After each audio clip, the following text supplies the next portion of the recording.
Hey everyone, welcome to the Prophecy Roundtable. Again, we don't have all the answers, but we are promising you an interesting conversation about the end times. We're going to be talking about what happens after or to the rest of the dead and the eighth day. You know the eighth day, right?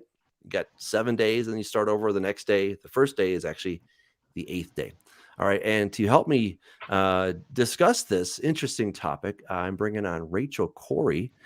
She has a website that I put in the chat. If you guys want to check that out, it's also in the description, but it's prophecyviewpoint.com. So go ahead and check that out. I think you're going to find she has a wealth of information there. And I'm looking forward to getting into the discussion tonight. If you have questions for her, please put them into the chat and we will get to those this evening. So without further ado, I am delighted to introduce Rachel Cory. Hey, Rachel, so glad that you're here. Hello, shalom and blessings. Shalom, shalom. All right, so Scott's going to join us a bit later. He's having some technical difficulties after his dog chewed his cord. That's too bad. But okay, so just so people understand the context here, we're talking about, after this age is done, we've gone through the millennium, and then we come to the eighth day, right? So that's a major part of what we're going to talk about tonight. And then also the rest of the dead, right? What is the rest of the dead all about? So I'm looking forward to hearing what you have to say, and I'm going to just give you the floor and just kind of take it away. Tell us where people can find you, and then take it away. Prophecyviewpoint.com. Prophecyviewpoint.com. That's awesome. me. Very cool. All right. Yeah. So give us your spiel, Rachel. I'm looking forward to this. All right. Well, every kid, when you're about 12, if you've been brought up in church, you start to wonder what's going to happen to the people who died before the missionaries could get there. So let me open with a little short story. Two young men, both 17 years old, are out on the mesa in Africa hunting. Both are captured by slave traders. They're marched to the coast and they are loaded onto a slave ship. One of the boys becomes violently ill and he dies in the arms of his friend. His friend swears, "I will never forget you. I will never forget you." The slave ship reaches South Carolina. The surviving boy is put on the auction block, but he is bought by an abolitionist who frees him, who then sends him to England to be educated. And this young man becomes a minister of the gospel. He returns at a later point to the United States area, and his mission is to share the Lord Jesus with the slave populations. He lives until 80 years old and dies peacefully. At the resurrection, when he meets his guardian angel, and he asks his guardian angel, "What about my friend? What about my friend? I want to tell him about Jesus." What's the angel going to say? "I'm sorry, he was just born at the wrong time." I don't think so. I think his angel is going to say, "That's wonderful because Jesus wants that too." So what's going to happen to all those people who died without Christ? Who died without ever hearing about Christ? What does Paul say? He says to the church, Corinth, before, at one time you were aliens from the Commonwealth of Israel, strangers from the covenants of promise, without God and without hope in the world. That's pretty lost. Without God, without hope in the world. All right. That troubled me. That just troubled me. Time I was about 12. And in thinking and praying about it over the years, in Revelation, you know the text in Revelation 20, verses 5 and 6. The rest of the dead lived not again until the 1,000 years were finished. Well, the rest. The rest compared to what? If we go to Daniel chapter 12, verses 2 and 3, Michael stands up, a time of trouble such as never was. That time your people will be delivered. Multitudes of those who sleep in the dust of the earth will awake, some to everlasting life and some to shame and everlasting condemnation. That's two kinds of people in one resurrection. That's two kinds of people. Some are redeemed. They arise to everlasting life. They get the new spiritual body. And some are raised to shame and everlasting condemnation. You don't come back from everlasting condemnation. That's a done deal. I believe those people are judged, condemned, and they are either killed by the glory of God or they are left to die in the plagues. And then there's the rest. And I believe the rest are all those people who never really had an opportunity the first time around because they never heard. Paul says you have to hear to believe, to choose. He complains they have forbidden us to speak that so they can be saved. They've forbidden us to speak to the Gentiles so they can be saved. Hearing, faith comes by hearing the word of God. So they have to hear. And I don't believe that many, many millions of people in this world ever heard.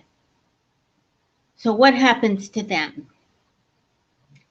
The rest of the dead live not again until the 1,000 years were finished. What 1,000 years? Well, I believe it's 1,000 years of the seventh millennium. The context in Revelation 20 follows Revelation 19 when the beast and the false prophet are thrown into the lake of fire. Christ does that at his glorious return. So this is in context of the glorious return. All those who are part of the first resurrection will become priests of God and of Christ. I began to study the priesthood and how did they become priests and what was the ceremony or the consecration or the formula.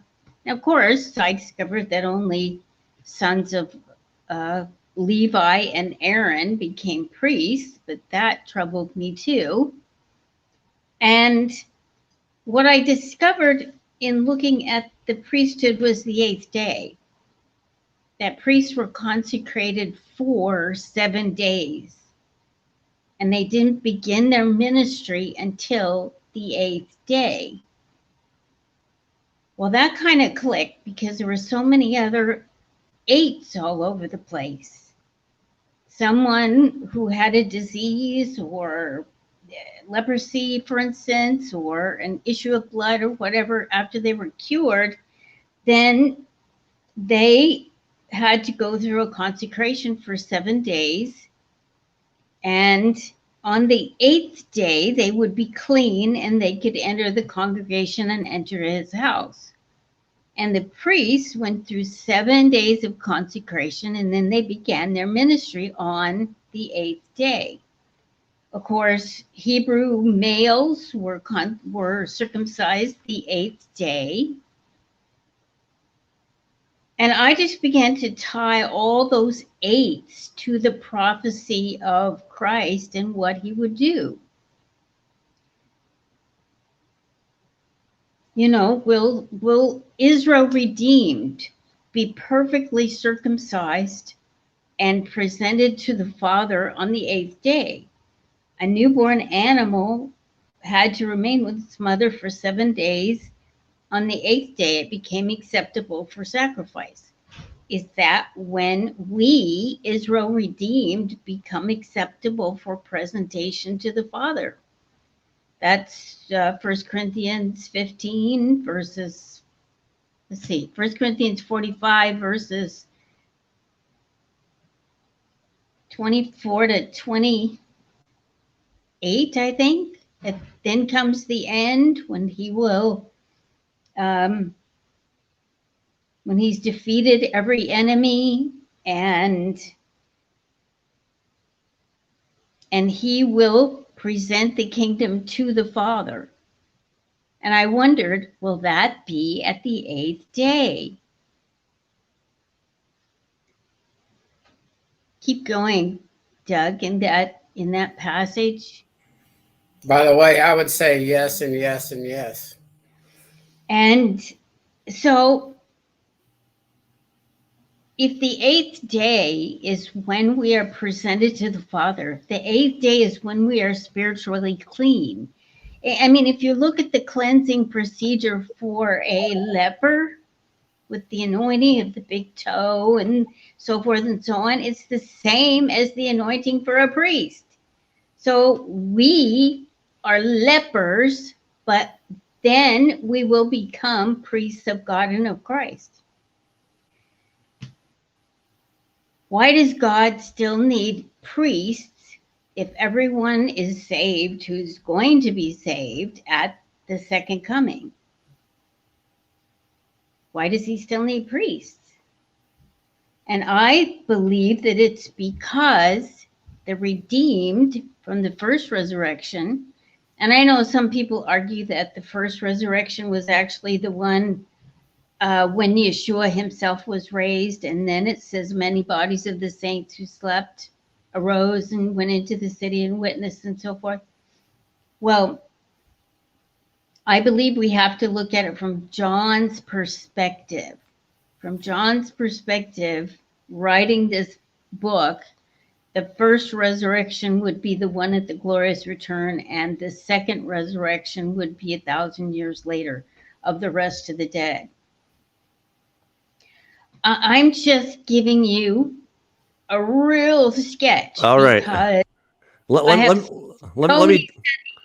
I believe you do. Let me jump in there because let's take a look again at that passage there in Revelation. So I want to understand how you are putting that together.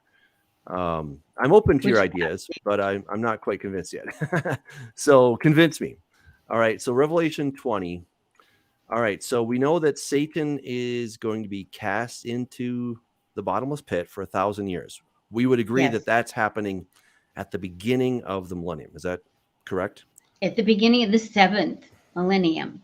With the Lord, 1,000 years is as a day, and a day is as 1,000 years. Yes. So yes, I take that as prophetic. I agree with you. I agree with you. So Jesus has just come back. That's probably the very last couple minutes, as it were, of the last, of this age, right? And then there's some transition point, and then when he puts Satan into the abyss, that's somewhere in that transition period, but probably right at the very beginning of the millennium. Yes, of the 1,000-year period. Yes. Okay, so I just want to clarify that we're on the same page there. All right, so he's going to be in there for 1,000 years, and I saw thrones, and they sat on them, and judgment was committed to them. Then I saw the souls of those who've been beheaded for their witness to Jesus, etc. All right, and they lived and reigned with Christ for 1,000 years. But the rest of the dead did not live again until the end of the 1,000 years are finished. So this is the first resurrection.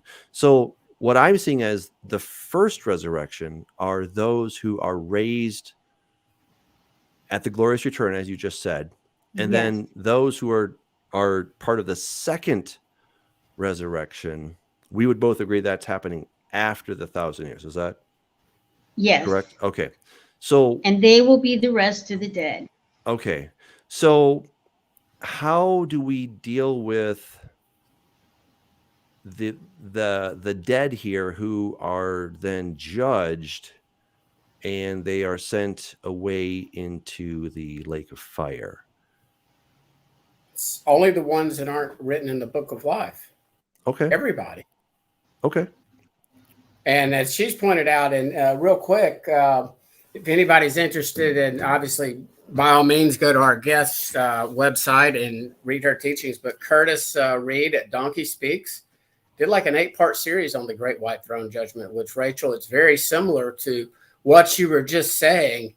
And his understanding is on that throne is the bride with Yeshua.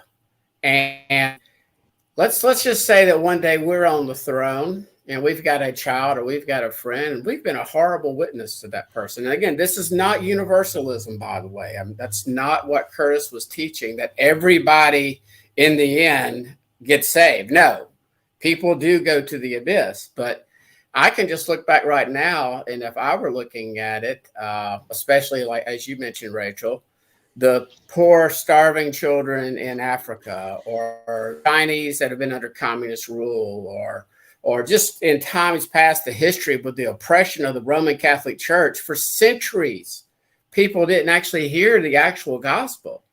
And so let's say that I believe our Yeshua, Yah, is a righteous judge. He's a fair judge.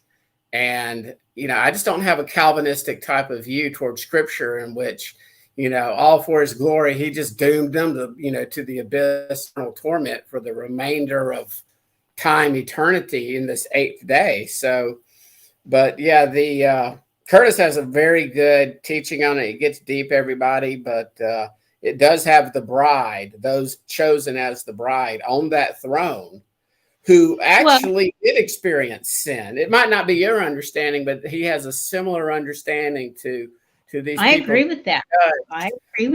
Being judged at the end of this day. In ancient Israel, the command was the whole congregation shall stone him with stones, if they found someone guilty. So everyone had to participate. So yeah, and I don't even think that Curtis made that connection, but that's sort of like with Yeshua when he says, "Okay, you're bringing me the woman caught in adultery. Y'all throwing stones," and even the ones that were probably righteous in there that might have just been tag-alongs and not trying to trick him or going, "I ain't doing it." Who am I to cast the first stone in my glass house? So keep going, Rachel. I'm loving it. This is good stuff. Are redeemed at the first resurrection, become priests. How can they become priests according to the law? Because in the Torah, it was only Levites and descendants of Aaron, and males at that. Well, that sent me on a big study into the priesthood and the change of the priesthood. So when I looked at the priesthood, the very first priesthood after the sin of Adam and Eve were the firstborn.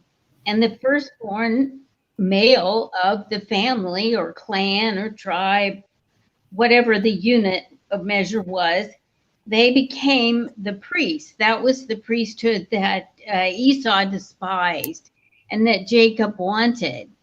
It wasn't just a double portion of the father's goods, it was the priesthood. They would represent the family unit or the tribal unit before God. So Melchizedek would have been a firstborn priest. And if you look in the account in Exodus, the firstborn priests were the 70 who climbed the mountain to see God. Remember, they saw God and they ate and drank. And I realized that the first priests were the firstborn. Well, how do you get from the firstborn to Levi to back to the firstborn? Because at the foot of Mount Sinai, following that golden calf rebellion, the Lord said specifically, I am taking the Levites instead of the firstborn.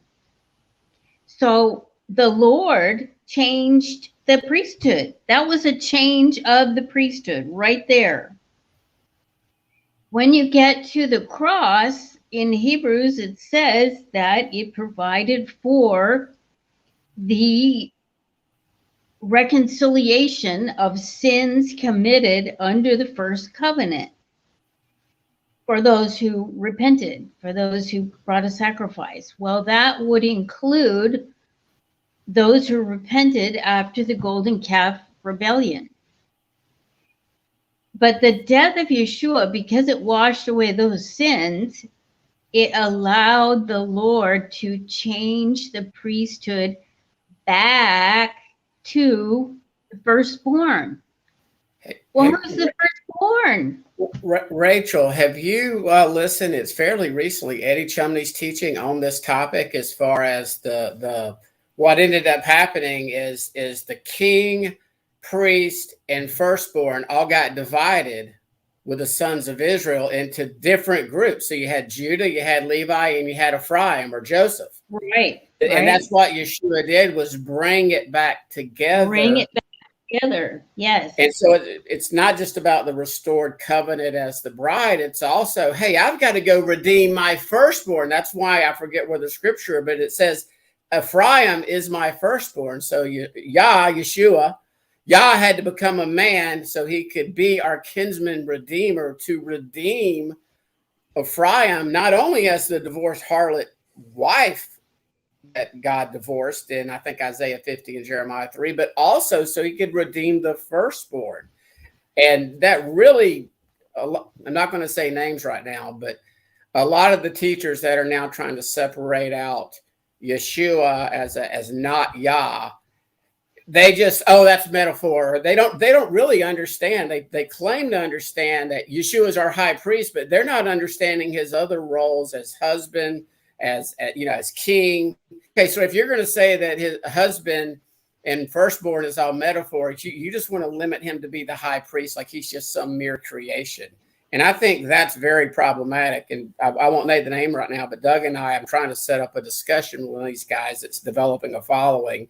And his little flock is just, because he's very, very smart and he's very smooth and and you might even know who I'm talking about, but he Eddie Chumney, I do, yes. No, not Eddie. No. Eddie agrees with his firstborn and all this other stuff. It's another young people out there. Yes. But we're trying to set up a discussion not a debate, but a discussion on this very topic.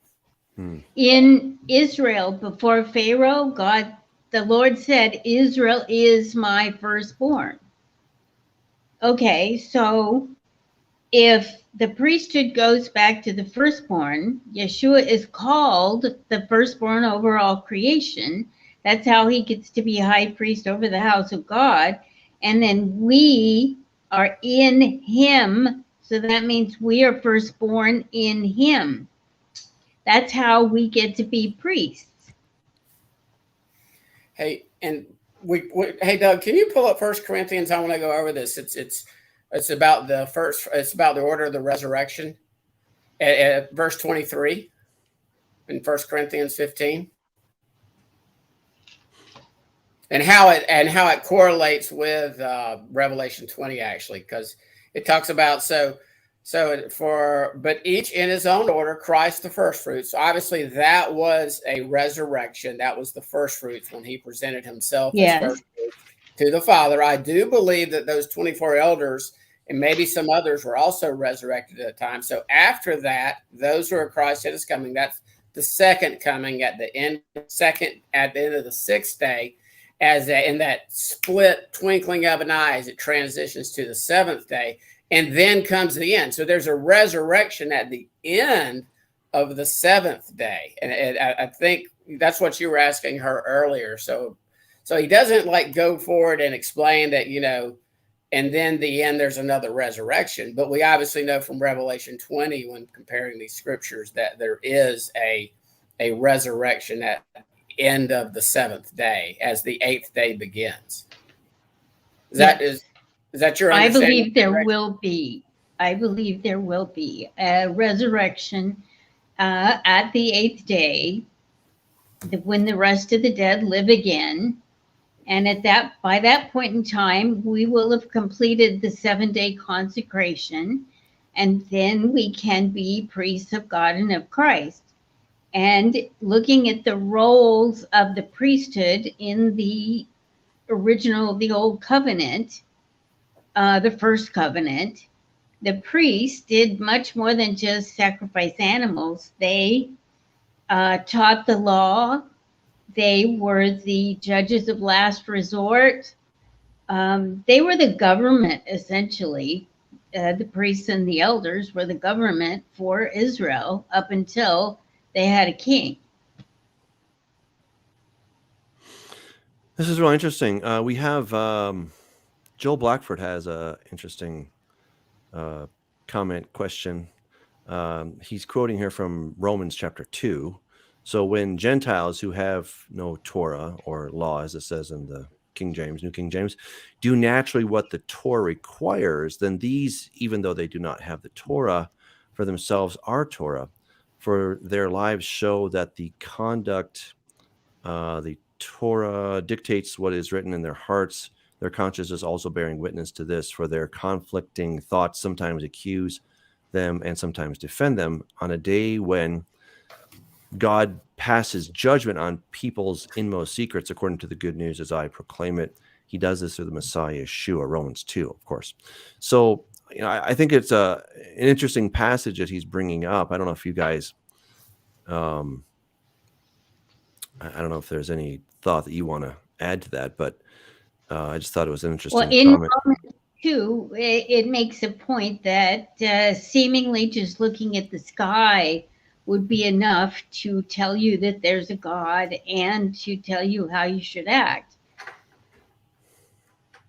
It may be true that people could be convicted that there was a God, but I don't see how just looking at the stars would be enough to tell them about God's Son and about his being the only way to God, because Paul makes a very strong point in 2-3 places that you have to hear before they can believe.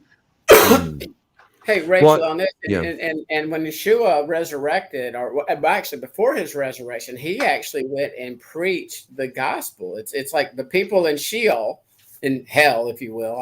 He didn't preach the gospel. They got preached the gospel. It wasn't the gospel. It wasn't the word. What do you think? Well, he's sitting there. It wasn't evangelion. That wasn't the good news. That's not the word that's used there. It's more of a proclamation.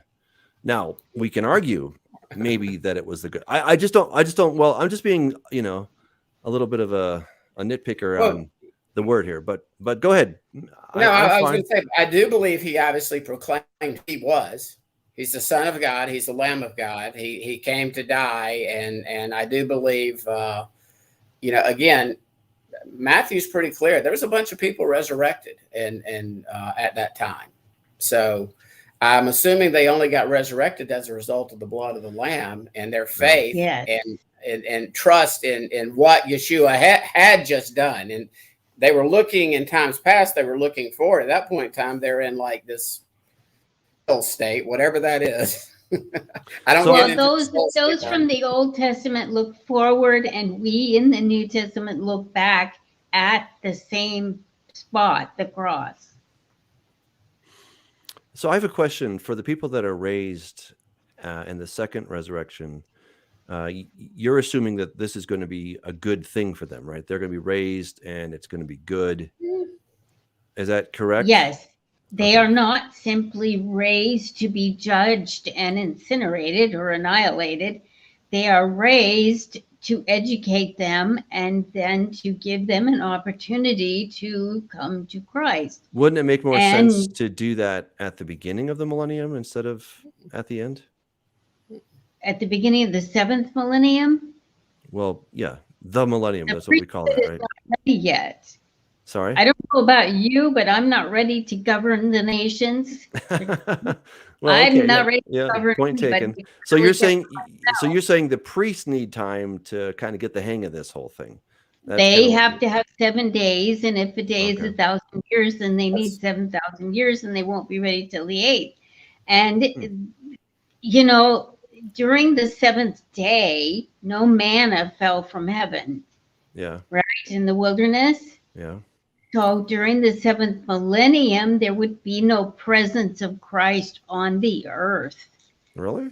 Look at the consecration Hmm. of I'm the not sure priest. about that. I don't know if I agree with that. Okay, But I understand. If okay. you look at the Hey, Doug, real quick, pull back. I mean, Yeah. Revelation 20. Revelation they 20. were to spend the One whole. second, Rachel. Let's go to Revelation 20 and then come back to I your go to thought verse there. 12. Okay. 20. And again, this is not just a resurrection, and everybody that gets resurrected is going to be cast in the abyss, because these individuals at the second resurrection, you'd much rather be part of the first resurrection, by the way. But these individuals at the second resurrections, those that will die during the 7th day, it says that, the book of life is open. The dead were judged from the things which were written in the books according to their deeds. And then, and 15, and if anyone's name was not found written in the book of life, he was thrown into the lake of fire. So we see that all the way back in Torah about don't blot me or blot me out of your book, when Moses is saying, you blot me. Yeah. So there's this book record of deeds that, and I do believe, like what Rachel's saying, is that during this resurrection, they'll be judged according to their deeds, but will they be given an opportunity to repent and say, I want to place my trust in Yeshua, or will they still be proud and it's that just Some again, of them will be. Go ahead. Okay, two things. First is that during the 7th day, prophetically, with the cycle of planting and harvesting, during the 7th year, they weren't to plant or sow. So no sowing of the gospel, no harvest of souls from that gospel during the 7th. And during the Sabbath, there was no manna, so no presence of Yeshua. I believe that the 7 last plagues really are literally going to wipe out everything that breathes, a la Joshua. I look at the 7 plagues and they kill the vegetation. That's 25% of our oxygen. They kill everything in the sea is dead. Well, that's the other 75% of our oxygen. You can't live without any oxygen. And I mean, that earthquake is about a Richter scale of 12. It liquefies the face of the earth, that every mountain and island sink. The sun gets 7 times hotter. I don't know about you, but I live in Texas. Grief, 7 times hotter, no life can survive. That's why I think the redeemed have to be rescued off of this planet. They go to the Father's house. Hebrews says that the heaven itself is the true tabernacle. So the priests, for that 7-day consecration, they had to remain within the tabernacle. So if we're going to be priests, then we have to remain within the tabernacle, heaven itself, during that 7th millennium, that 7th day. And then we come back and Yeshua restores the face of the earth. Ezekiel's temple is built. There's instructions in the book of Ezekiel saying, be careful to follow the pattern, build it just as you've seen here. And then a river flows out, and wherever that river flows, everything comes back to life, birds, bees, butterflies, and people. And that's the resurrection of the rest of the dead. So you're putting that at the end of the millennium. Is that correct? At the end of the 8th millennium, correct. Well, not at the end of the 8th millennium. No. Sorry, at the beginning of the 8th millennium. Yes, okay. sorry. Okay. Okay. And Yeah. I would put that event 1,000 years earlier, but I'm the weird one in that sense. that's Because most okay. You're not weird on that. I believe that this planet's going to be wrecked, but there's obviously going to be humans who were not in their glorified bodies because the nations are going to have to Israel during Yeah. this. No, And so, Rachel, what your understanding of that would be is that's going to be after the millennium when after, I like to say it the seventh day. I hate calling it the millennium. After the seventh day, with the day being 1,000 years. So you're saying that those passages in Zechariah where the nations have to come and worship the King, worship Yes. Yeshua, would be on the 8th day, if you will. That's during the 8th millennium. Yes, the 8th day. And when I read through all these prophecies of return for Israel, the Gentiles are all over the place. And they come up to the mountain of the Lord. He will teach us his ways. We will walk in his paths. And those are the people from the rest of the dead who do want to follow Yeshua, who want to now come how do to. how do we know that that's not going to happen during the what most people call the millennium? You guys and all your different names here, but the seventh day, the millennium, whatever. Well, Yeah, that's going to be biblical. Yeah, whatever. Well, yeah, but during that time of that 1,000 years, that's very, very clearly articulated in Revelation 20. Yes. That 1,000-year period that the rest of us called the millennium. Yes. Why would you assume that those passages are not talking about that time period? Why put it after that time period? I mean, when I look at Ezekiel, no one survives the plagues. One second. The plagues being. You asked her a question, let her answer. Well, just a second, Scott. So I know I'm getting there. So, but the plagues are the things that happen during the so-called tribulation, the return of Christ. Aren't those the plagues that you're referring to? I see the trumpets as the warning trumpets, and everything in the trumpets is a third, a third, a third, a third. A third of the trees. But those are happening during the tribulation, yes? I think those are happening during the tribulation. Okay. And then Christ comes, the beast and false prophet are thrown in the lake of fire and so forth. Then I believe we are caught up to God, and we go and we stand on the sea of glass before the throne, and we are now made immortal and so forth. Okay. On the earth, then the 7 last plagues are poured out on the day that we are out of here. Remember about Babylon? He said, therefore, let her plagues come in one day. Okay. I think that's the day of the glorious return. Okay. I just want to make sure that I'm following, because sometimes timelines can be a little bit tricky, right? So we're all trying to get our timelines together here. So sounds to me like Rachel's placing this over a 1,000-year period, whereas me and you place this. Oh my goodness, it is the wrath over a 10-day period between Yom. And again, that's where I would differ with you, Rachel. I believe that yes, exactly what you said. We are gathered. Our corruptible becomes incorruptible. But those that had not placed their faith in Yeshua at that time have 10 days prior to Yom Kippurim, when the actual second coming, by golly, Yeshua sets his feet down. And again, that's where we would differ. Heck, I don't agree with her. I don't agree with myself after a week or two. So that's okay.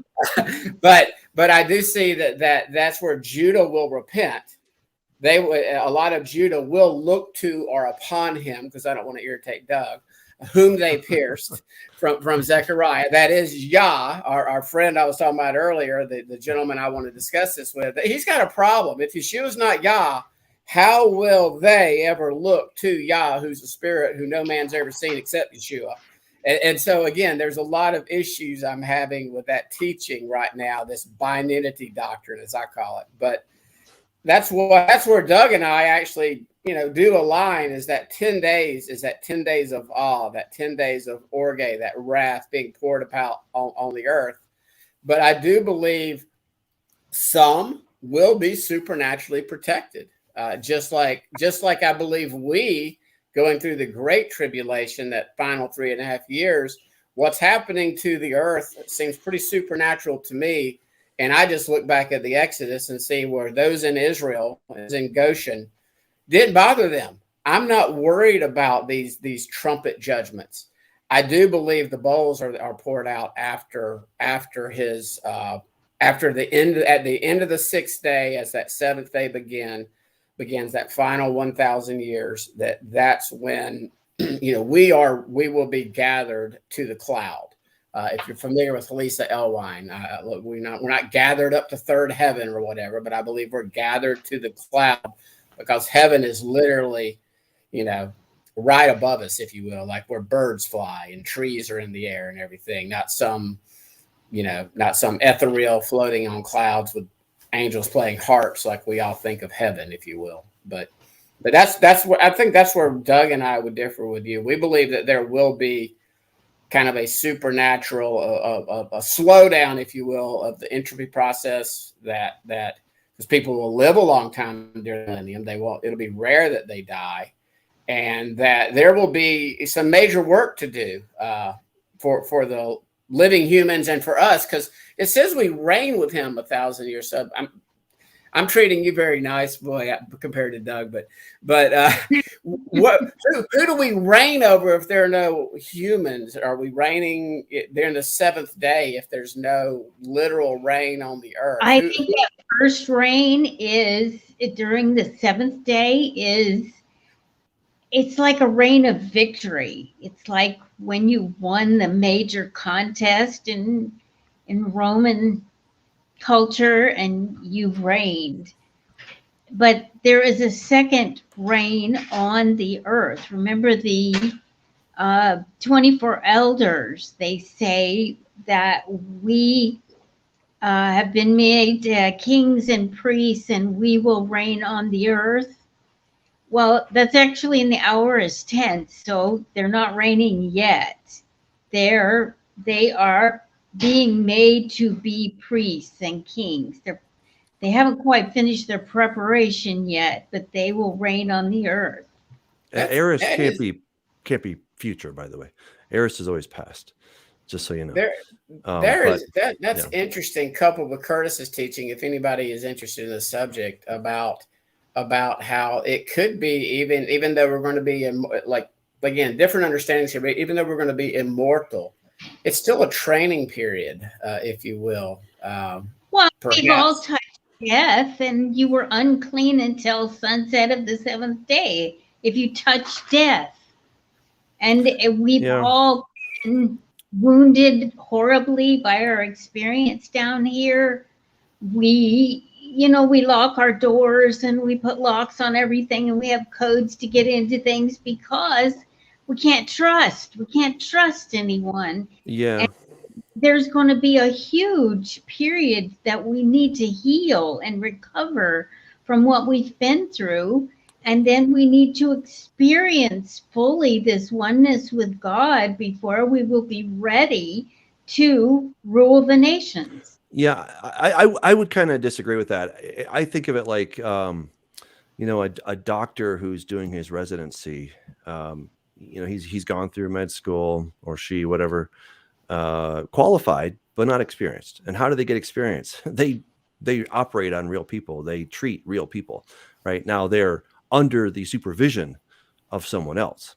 Right. I don't know if it's true for lawyers as well. Maybe you train under somebody else, even though you have your degree, but you are still getting that practical on the job experience. You would be much better off never going to law school and actually, following a lawyer around the court for, seriously, law school gets nothing.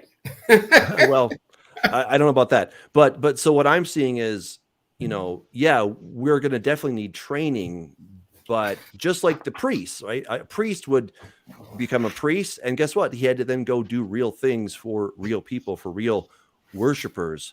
So the idea that we're just kind of all in training, but it's like we're going to medical school for 1,000 years and there's no patience. I just don't see that as being the case. I mean, I've even gone and gotten my hair cut at places where they're all in training, and they weren't as good as the official hairstylist, but it was still pretty good and it was a lot cheaper.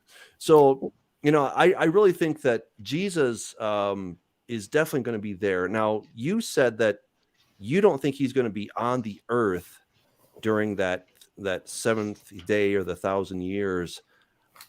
I don't see that, because it says we're going to rule and reign with Christ. And as I see it, the New Jerusalem, I'm pretty strong on this point. The New Jerusalem comes down out of heaven at the beginning of the millennium, not at the end, as what many people teach. I think it's missing a lot. I won't get into all that, but that God is with us, right? The whole point is that God is going to be with us. The mountain of God, the New Jerusalem, is going to be on the earth. Now, those who are mortal cannot go into the New Jerusalem. Only the mortals can go. Only the immortals can go into the New Jerusalem. But it will be here on planet Earth. And, that's what we think of as heaven, but really so-called heaven is the New Jerusalem, which is going to be with men, because that's why God is going to rule and reign. He's going to be with man. There's all kinds of references to that in the book of Ezekiel, how the throne of God is going to be in our midst. So I don't know. Well, one second. I'm open to the whole idea that there's a second resurrection and not everyone's going to be cast into the lake of fire. I'm open to that idea. However, I do believe that we will have people that, essentially the people that I think that are going to inhabit the millennium, the mortals that are going to be having babies and all that, are the people that did not die during the tribulation. That's my take on it. So anyway, go ahead, Scott. No, I was just going to say, I think what she's doing is agreeing with you. She's just 1,000 years apart from me and you. Well, yeah. No, I mean, yeah. That's fine. Essentially, yes. Yeah. Essentially. Okay. Now, I do think that Ezekiel's temple minus the 1,000 years. temple for the 8th day, because the people who are raised as the rest of the dead are not ready for to stand directly in God's presence. They still need a buffer. And so the Ezekiel's temple will be that buffer place where they will come up and so forth. And so I think that the sizes between Ezekiel's temple, which is outside the city of Jerusalem, by the way, is very small compared with the enormous size of the New Jerusalem, which is 345 miles on a side and 345 miles high. Yikes, the Lord's going to have to do something with our rotation, or that's going to be thrown off. I have wondered if the New Jerusalem is a portal between earth and heaven. It's a portal to other dimensions, perhaps. So maybe the ground level is within this dimension, and then as you go up, maybe they're in other dimensions. I don't know. That's just things I've wondered. But I personally believe that this earth will be rendered the uninhabited place, and the Azazel is led off to the uninhabited place. When do you think it's uninhabitable? During the seventh millennium. So for 1,000 years, the earth is not habitable. Well, I think it's 1,000 years, or perhaps perhaps we will come back halfway through, like the Jubilee was halfway through that 49th year. Well, so why do you think it's uninhabitable? Because of the effects of the 7 last plagues. Without direct healing interference from Yeshua to heal it, right? It's dead. And that's why I would put the healing of the planet at the beginning of the 7th millennium, or the so-called millennium. that's where I really think that the new heavens and the new earth happen at the beginning of the millennium versus way after, 1,000 years after. And I believe this earth will be the uninhabited place that Satan and his angels spend the millennium. Hey, let me. Okay, we disagree. That's fine. Yeah. Somebody posted earlier about question, obviously, about the Moedim, the feast, and sort of that 8-day structure. Even though Feast of Unleavened Bread is only 7 days and doesn't have an 8th great day or last day, as does Tabernacles, which is really it's a separate. The 8th day is a separate Moedim. We just tend to lump them all in together. But yeah, even unleavened bread, the way it's set up, it kind of became known as Passover, and it was sort of 8 days, including the preparation.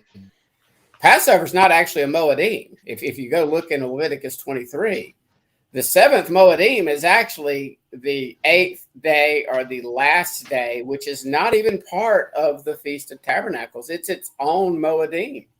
So yes, it is. How do you? I look, and this is where I differ from my friends Curtis and Michael. They look at that 8th great day, and this is what aligns with what you're teaching, what you believe, Doug, and what I believe, just in a different way, that they teach that 8th day represents the Sabbath or the millennium, if you will, the 7th day. Obviously, Rachel thinks it's after the 7th day. I just have always looked at that last great day or that 8th day, the day after the Feast of Tabernacles closes, which is a Sabbath, which is an appointed time. I've always looked at that along with some of the other typologies, like the infants are circumcised on the 8th day. You have many, like you're pointing out, Rachel, you've got many significant events that happen on the 8th day. I've always looked at that as that's when all of creation in the cosmos is perfected, if you will, the eternal state. In other words, it's not 1,000 years at that point in time. It's the 7 days of creation are prophetic of the 7,000-year entire redemptive plan. And then once that 7,000th year over, that's when we are cleansed. In other words, we're perfected. We're in eternity. I don't know what we're going to do in eternity. It doesn't really, the word does not tell us much about the eternity. In other words, after Revelation 22 and the book closes, we're just speculating. But that's how I've always looked at that 8th day typology that's everywhere through scripture. It's when just the points you were making, it's if anything, it's confirming my understanding of the 8th day, where, my friends Michael and Curtis can just be, incorrect in their understanding of that. But really the points you're making, I'm agreeing with you. I just believe that that's when everything is fully restored. There are no humans in the 8th day. Everybody is immortal. So again, we really only differ by about 1,000 years or a day. No, and I agree. I think, Rachel, you're bringing up some great points. Yeah, we're 1,000 years off, but I think the principles that you're teaching, I would agree with those essentially, but I would put those 1,000 years earlier for the most part. That I think that the end of God's redemptive work is done during the 7th millennium. And I agree with Scott that by the time we get to the 8th, we're good. Everybody has an immortal body. Everyone is in their brand new body, and everyone has made a choice. And the reason that Satan is put into the abyss is so that we can have a time on planet Earth where mortals are not being tempted by him. They're able to make their own choices, and some of them are going to make some great choices. Some will make some really dumb choices. And then he is let out after that to be that one last foil, that one last, hey, what choice you're going to make here? And people are going to make, some people, as the sands of the sea, it says, are going to choose Satan. Even after 1,000 years of perfection, they're going to choose Satan and his ideas instead of Jesus and his glorious reign that we have been part of. So I really think that, I'm going to be in training during that 1,000 years. I don't think that I have arrived necessarily, but as someone who is in an immortal body, I will be having 1,000 years internship. where Jesus is teaching me how to rule and reign. But the way that I get that experience is actually by doing it, right? So, Scott, you put up I put up a question. question for Rachel. I mean, it's not. I think it's a good question. When the 1,000 years are ended, Satan will be released from his prison and will come out to deceive the nations. Who are these nations? If everybody that's sort of, I don't want to say living, but everybody's been resurrected, and there's no goy, there's no ethnos. I hate the word Gentiles, but there's no Gentiles. In other words, everybody is then Israel that's in their resurrected state at that point in time. So who is Satan deceiving? Well, I would disagree with both of you That's fine. because I believe that the rest of the dead don't live again until 1,000 years have passed. That puts it at the eighth day, the eighth millennium. And when they come up, they're not perfected. And when they are raised, they're in physical bodies, because it says if anyone dies at 100, he is considered accursed and so forth. There'll be death. And so the earth at that point in time is not fully perfectly cleansed at that point in time, because you have all these people raised who have not yet made their decisions for God. Those are the nations. The rest of the dead are raised as nations in the four corners of the earth. And so I don't believe the holy city can descend to earth, because God's presence would be consuming. I don't think that the New Jerusalem can descend to earth until the rest of the dead are dealt with. And they get a period of time to be educated, to learn the ways of the Lord. Then they have to decide. And by far the majority of them will join the army of Gog Magog. And So Satan when does Gog and Magog happen?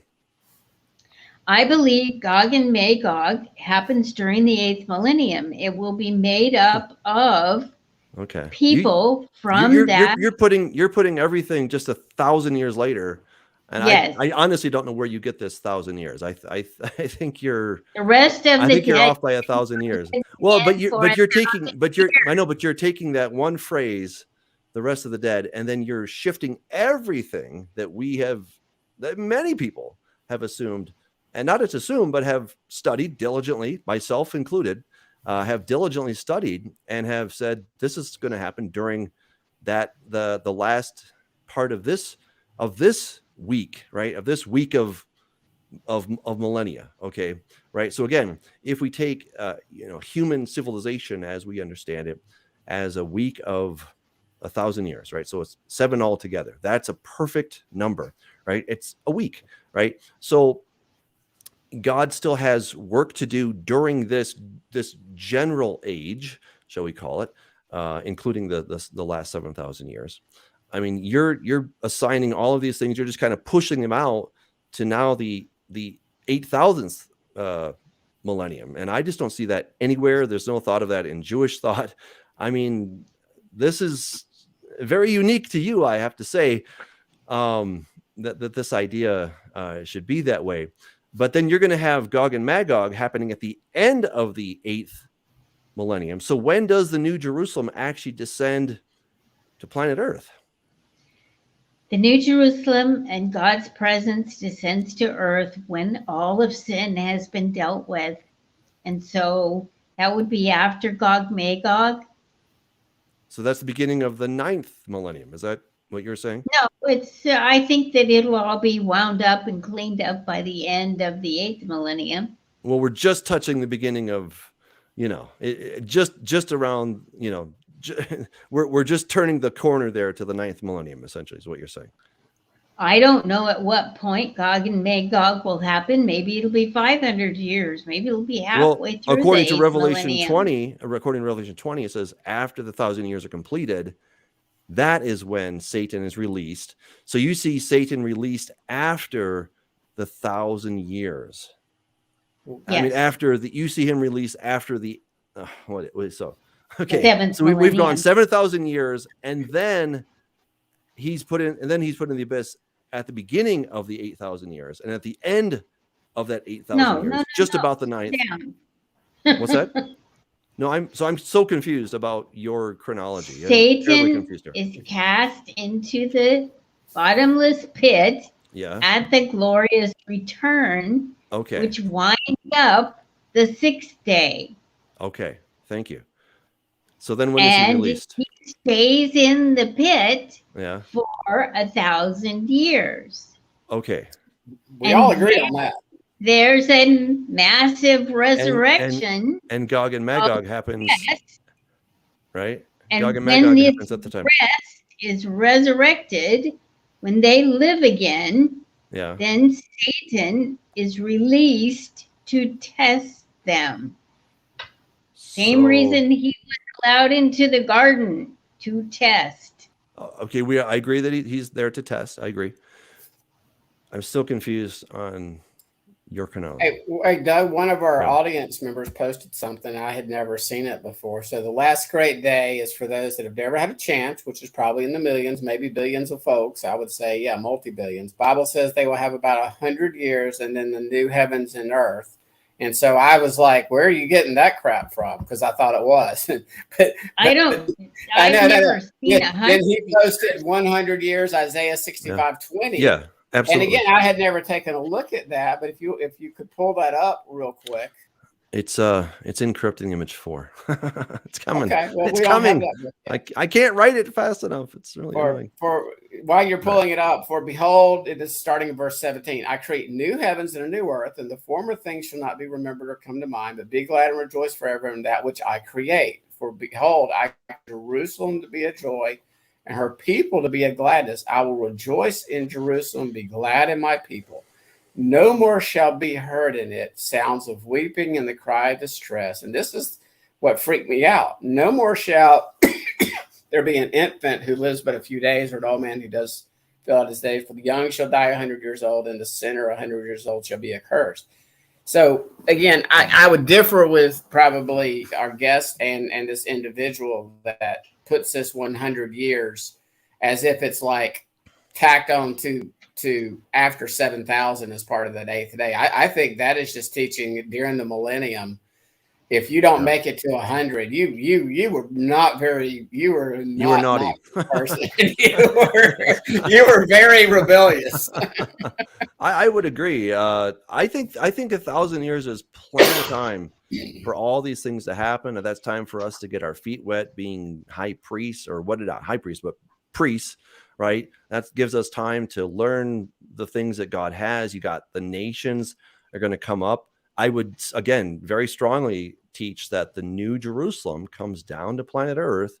I mean, I wrote a book on this, I wrote a paper on this, I've done videos on this, that the new Jerusalem comes down at the beginning of the new Jerusalem. But mortals cannot go into that new Jerusalem until they are glorified. All right. That's the one caveat. They cannot go in until they're glorified. And we see that in Revelation 22, right? Blessed are those who keep his commandments, that they may have the right to go into the city, right? But outside are the dogs and the sorcerers, right? So there's something going on. There's something peculiar, special, exclusive about the new Jerusalem. It's exclusive to those who have a new body, and those who don't cannot go into the new Jerusalem. And as far as the earth not being able to sustain, well, I would disagree with that. The earth is going to be a new heavens, new earth, right? Why? Because it got trashed during the tribulation.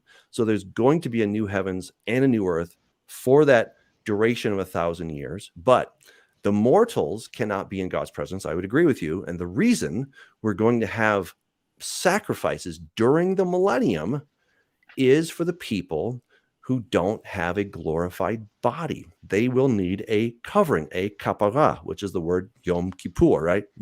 Kippur. So that is why we're going to need those sacrifices. They will need the sacrifices. And our job is to kind of be teaching them here and there, right? And those of us that have been just a little faithful, we might be over 1 city. Those of us who have been very faithful, maybe we get 10 cities or 5. I don't know. But, this is Jesus will like, Doug, you did okay. You get 1 city. Okay. Oh no, what happened? My green screen. Oh no. But that's all you get pretty much. So and this is happening when? During the 7th millennium, during the 8th? Yes. During the 7th. I don't 7th. I don't have any sense of the 8th millennium like you do. Well, who are you governing during the 7th? The nations. The nations, yes. So you believe the nations survived the last plagues? Well, some of them do, yeah. Yeah, those that haven't taken the mark. I believe again, there's going to be some preppers and people that live on little remote islands or in the deep, dark jungles of Africa. And even though this is going to be a beast system with pretty much total control, again, if you look at those passages in Zechariah, interpret them as, them coming to celebrate tabernacles during the 7th day. And again, we agree with you. We're just me and you are 1 day apart. Doug likes to use 1,000 years. I just like to use a day, and just 1 day. But a day is just as 1,000 years, by golly.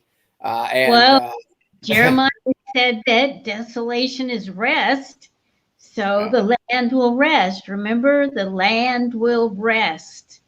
Yeah, because it's resting. It's put back to normal. It's put back to the way she does have a point there on that part about it being a Sabbath with the typology. I mean, again, I don't agree with you, Rachel, but you are making a good point that for the land to truly rest, here's the way it could truly rest, in which people comply with that Shabbat year, if you will, that 7th year, is if Yah, who can do whatever the heck he wants to do. I'm not saying he puts it back to the Edenic state, but let's say he puts it back to a semi-Edenic state. There's still going to be some entropy going on during the millennium, but he could make it where it's such that you don't necessarily have to farm your crops or anything. In other words, he could make it supernaturally grow where the land rests. There's plenty of fruit. There's little veggies. You walk outside and really you're not even having to work, if you will, other than,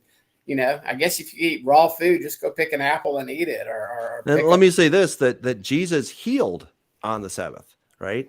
And that was the best way to give rest to the person that had, what was it? They healed somebody who was born blind. He healed the guy that had the withered hand. He did those things on Shabbat, right? So what even better than to heal the land on the Sabbath? I mean, that's the greatest healing. That's called rest, right? So, I don't think that just means that we have to let it lay destroyed. I don't think God's going to let it lay destroyed or fallow, like, desolate, but it will be desolate because of the tribulation, but then he heals it, restores it. And Romans 8 essentially says that same thing, that the earth is groaning, right? It wants to be restored at the revealing of the sons of God. And we're revealed at the second coming, right? Which you already articulated. So we've got more questions.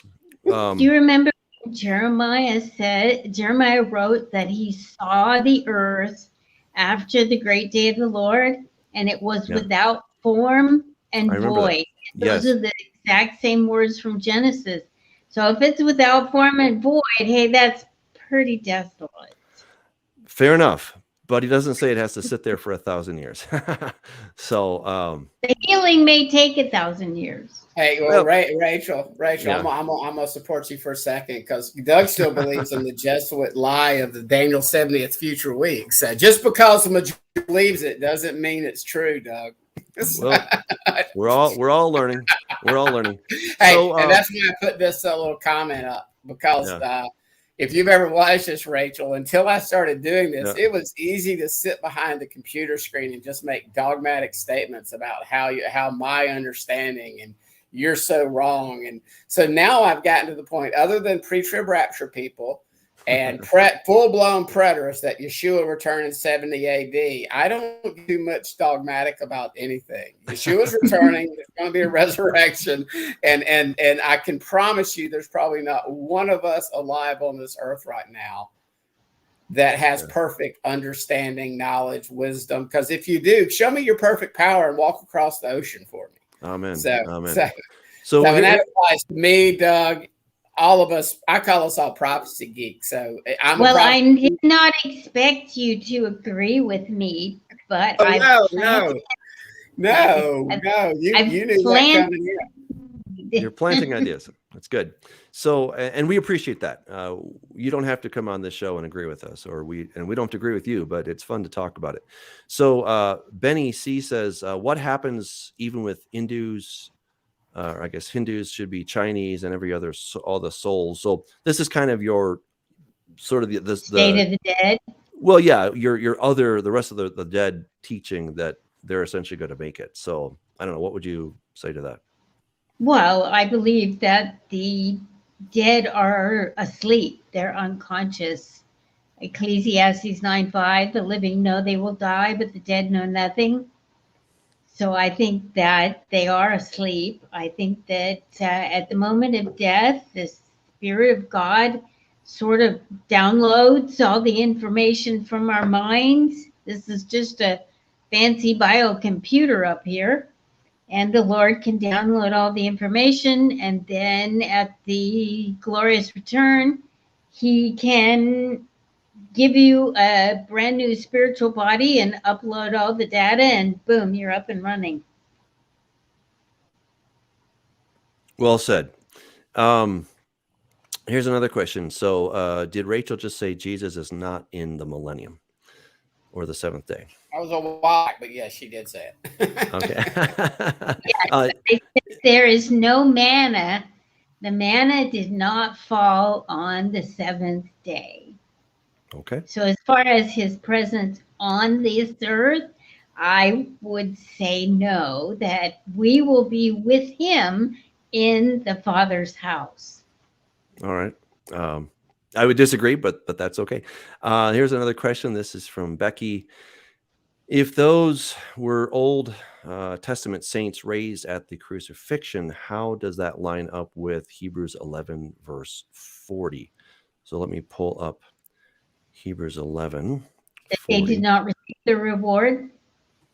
Well, because God had provided something better for us so that apart from us, they would not be made perfect. I replied to her in the little chat. And again, at this point in time, when Hebrews is written, the author of Hebrews is looking backwards. So from that perspective, David, Jeremiah, Daniel, Joseph, the Old Testament saints, who I believe are some of those are 24 elders. They were looking to something that was yet future at the time, but Hebrews is looking back and explaining this situation as to how they were looking forward to the cross. But the author of Hebrews is obviously in a post-resurrection, post-glorification of Yeshua status as he's explaining this to the Hebrews, people that knew the Torah, people that were understanding what the high priest's role and what the sacrifices were for, as opposed to a bunch of former pagans that had to be told, quit drinking blood, guys. Let's start with baby steps. Wow. King David divided the priesthood into 24 courses of elders. And so they took turns rotating through their duties at the temple. And so I don't think there's just 24 of the elders. I think it may be 24 courses of elders who rotate through their jobs. That is interesting. And yeah, hey, Rachel, that's an interesting view because, again, Revelation is a book of symbols. And that'll put me off on one of my little, I say my little things. But I believe when King David divided the course into those 24 elders, it was pre-Hezekiah, when Hezekiah's shadow went backwards. And that's one reason people will try to go, well, you've got to use the Enoch or the Zadok calendar because you've got these 24 perfect divisions. So we've got to do this wacky calendar system written by obviously a 1st or 2nd century rabbi because it's got to be perfect. It's got to be perfect. No, it was perfect, I believe, at the time of King David when that occurred because every calendar, Egypt, Samaria, China, Africa, Americas, every calendar went from 360 days to 365 right at the time of Hezekiah. And I believe that's just a second witness that prior to that time, it's hard for us to fathom how Yah did it, but he can do whatever he wants to do. But for one reason at that time, he decided, okay, I'm going to whack this out. And I'm going to sit here and see if people can, in the latter part of this age, us, when we start returning to his ways, see if we can actually discuss this without dividing and casting people into hell because they don't get the Jubilee cycle right. Or they did Passover on the wrong day or things like that. So I think more people are having an understanding about the Moedim right now. But I do believe Yah kind of made it a little difficult for us. It took a perfect 360, 12 months, 30 days each.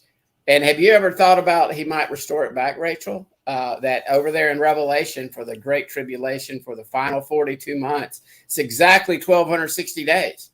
You cannot take a current month under our calendar and divide it into 1260 and get 42 months. You just can't do it because months are only like 28, 29 days. It's very feasible. There could be a near Earth flyby that is closer to the Earth this time, between the Earth and the sun, and would push the Earth back to a 360-day orbit.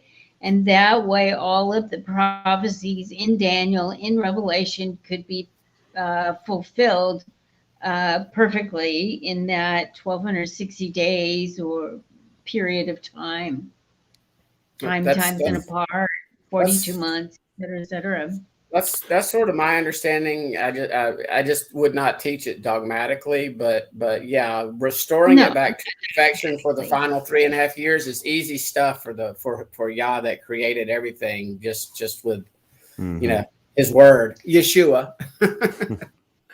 So could we just read the passage in Isaiah 61 about these priests? Sure. Though we are out of time, just so you know. Isaiah 61. Okay. Isaiah 61, starting in verse 4. They shall rebuild ruins. They shall raise up the former desolations.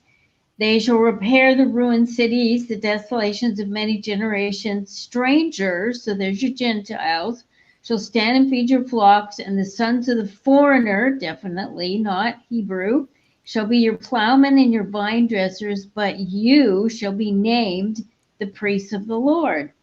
Men shall call you the servants of our God. You will eat the riches of the Gentiles. There's the Gentiles again. In their glory you shall boast. Instead of your shame, you will have double honor, double portion, firstborn. Instead of confusion, they shall rejoice in their portion. Therefore, in their land, they shall possess double. So these cannot be Levirate priests because Levirate priests were given no inheritance in the land. Okay. Yeah, I believe this is the fulfillment. Again, we're going to differ by a day, but I believe this is the fulfillment when Ephraim, the house of Israel, or the house of Joseph is restored back to the land at the gathering at the end of the 6th day. And so, yes, it's I'm a biblical Zionist, if you will. In other words, there will be at some point in time, and it's not just Judah, and it's not just people that understand are the modern day Jews. It's also all of us lost. Well, we're not still lost, but we're still an exiled sheep living in Babylon right now. We're not living in Zion, and Yah has set it up to where our long lost brother and sister Judah right now won't even let us in if we want to go back to the land. And that's by his design. Just like I think he's got the Dome of the Rock on the Temple Mount right now, keeping Judah from even doing anything until he's like, okay, it's time. And so all this, he's allowing all this stuff to happen. He allowed you to return to the land in unbelief in Yeshua. But this is not fulfilled. And again, we're we're differing with one another by day. We're not disagreeing that this will be happen, that this will really happen. Just the timing. Well, Rachel, thank you so much. I want to remind everybody that I put in the chat and in the description, you can go to her website, prophecyviewpoint.com, and you can get a lot of her teachings. I mean, I think all of her teachings are there, and encourage you guys to go there, prophecyviewpoint.com. Again, check the description. It's in there. Rachel, we are so glad that you joined us. And again, we don't agree on a lot of things, but a lot of things we do agree on. All right. I mean, you guys are great. You're thank just the greatest, and it's been really fun. I thank you so much. Well, Tune in where we're talking about Daniel's not 70th future week one time, and like watch the fireworks, guys. All right. So yeah, thank you, everybody. So glad you joined us. If you want to support this ministry, you can go to patreon.com/Doug Hamp, and you can give a little or as much as you want. It's really up to you. Thank you for your support. It does mean a lot. Keep the lights on and all that stuff. So thank you so much. God bless you guys. Think about going to Israel with us in 2024. It's going to be awesome. Go to thewaycongregation.com for information on that. Until next time, God bless you.